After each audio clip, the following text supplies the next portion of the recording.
ఈరోజు సనత్ నగర్ నియోజకవర్గంలో ఎస్ఆర్ నగర్ డివిజన్లో ఇక్కడ మా ఇన్ఛార్జ్ నీలిమా మేడం గారి ఆదేశాల మేరకు మేము ఈరోజు దేవాదాయ శాఖ మంత్రి కొండా సురేఖ గారిని కలవడం జరిగింది.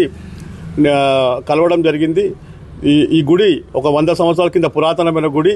మరి ఇక్కడ ధ్వజస్తంభం కావచ్చు, మరి ఇక్కడ ఈ గుడి మన స్లాబ్ కావచ్చు, మొత్తం 0 లెవెల్కి వచ్చేసింది. కాబట్టి ఇక్కడ తెలంగాణ కాంగ్రెస్ ప్రభుత్వంలో రేవంత్ రెడ్డి గారు అన్ని గుళ్లకు 1000 కోట్ల రూపాయలు ఇస్తున్నారు. కాబట్టి ఈ గుడికి కూడా 1,25,00,000 బడ్జెట్ ఉంది. ఈ బడ్జెట్ని వెంటనే శాంక్షన్ చేసి మరి ఈ గుడి నిర్మాణం కోసం ముందుకు రావాలని రేవంత్ రెడ్డి గారికి విజ్ఞప్తి చేస్తున్నాను.